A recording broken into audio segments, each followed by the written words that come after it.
Hello, and welcome to Behavior Breaks presented by the Arkansas Behavior Support Specialist. I'm Nikita Rayno, and today I am going to talk to you about neutralizing routines. They're a strategy that helps you stay calm and composed during challenging moments, ensuring that you manage student behavior effectively. So, what is a neutralizing routine? Well, we know as educators that students are going to engage in challenging behavior, but how we respond to that behavior is up to us.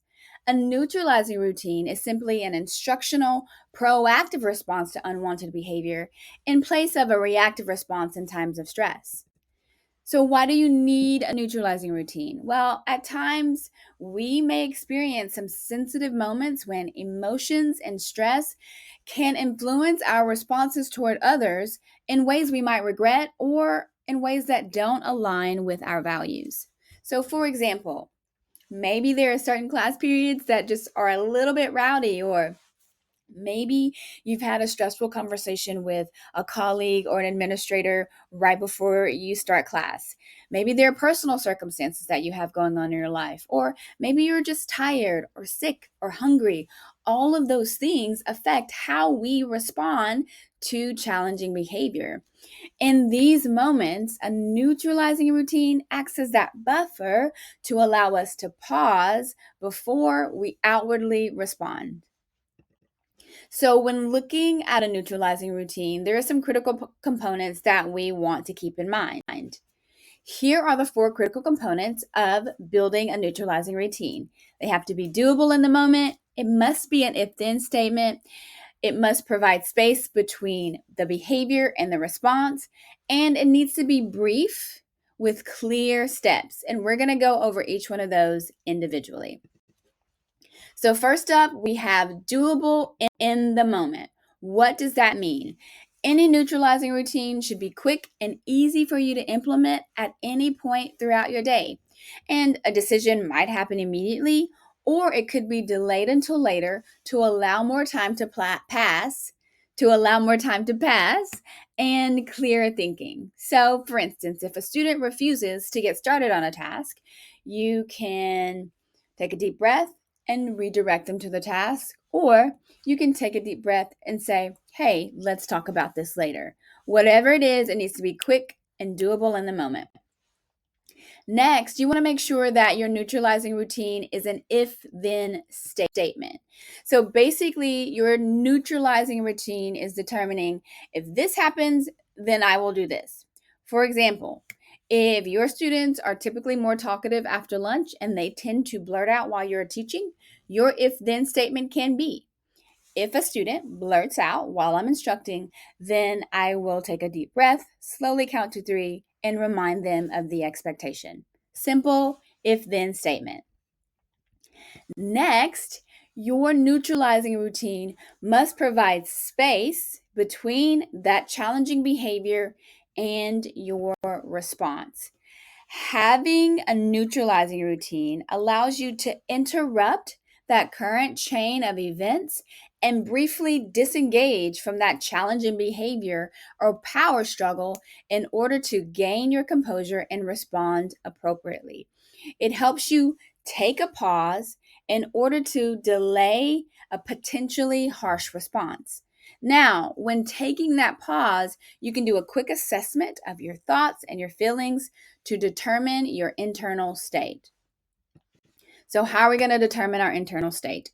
You can reflect on your own environment to determine what type of reaction you're having to the situation. And I'm going to show you a few questions you can ask yourself to determine, are you reacting from an emotional place or from a rational place? So, for instance, are you having a knee jerk response to this behavior? Is this just this is my no go behavior? I can't deal with it. That's your knee jerk response every time. Are you attributing something negative or positive about the behavior? So, for example, are you thinking this student hates math? They're not going to try anyway. Or they're upset with me because I gave them detention yesterday and they're just mad at me right now. Another question to ask yourself is, What's influencing your response? Is there a particular time of day? Is there a location? Is there a circumstance happening outside of class that could be influencing your response? Are there times of day where you feel stressed or tired or just done? Consider that. Next, what are some statements that you're currently saying about yourself in the moment that that behavior is occurring? Are you saying, I can't do this, or I'm done, or I'm at my limit?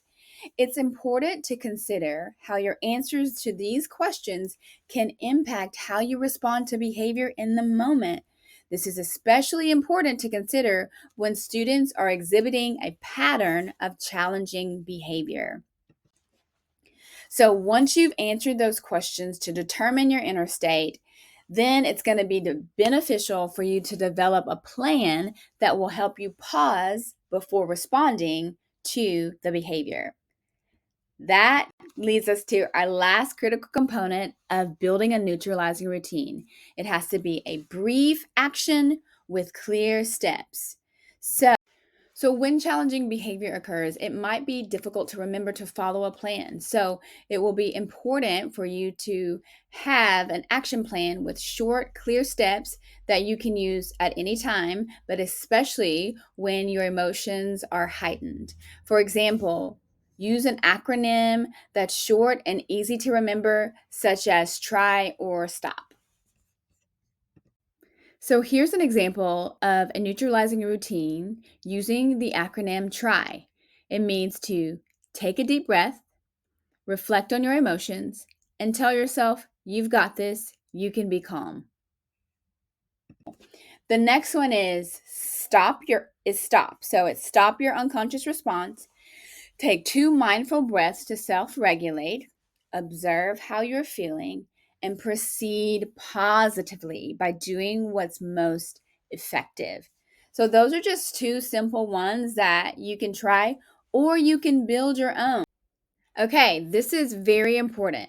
Once you have gone through those steps, you have figured out the acronym you want to use. You need to practice this neutralizing routine. It is a routine, so it needs to be something that you know how to do immediately. Share it with a colleague, share it with an administrator.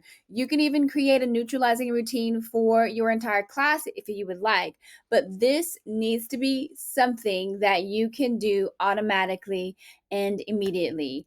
And we have a tool that we are going to share with you that will hopefully help you do this. After you've done all those critical components, it's time to put your neutralizing routine to work. We have developed a neutralizing routine planning form just for you to use personally. We will attach it to this behavior break for you to download, but it just lays out those critical components and steps to follow to build your own neutralizing routine. We hope that this is a great resource for you. Please be sure to let us know, send us some feedback if you've decided to use this strategy. We would love to hear about it. And as always, for more behavior breaks like this one or any behavior resources, please feel free to visit our website at www.arbss.org. Thanks so much for tuning in.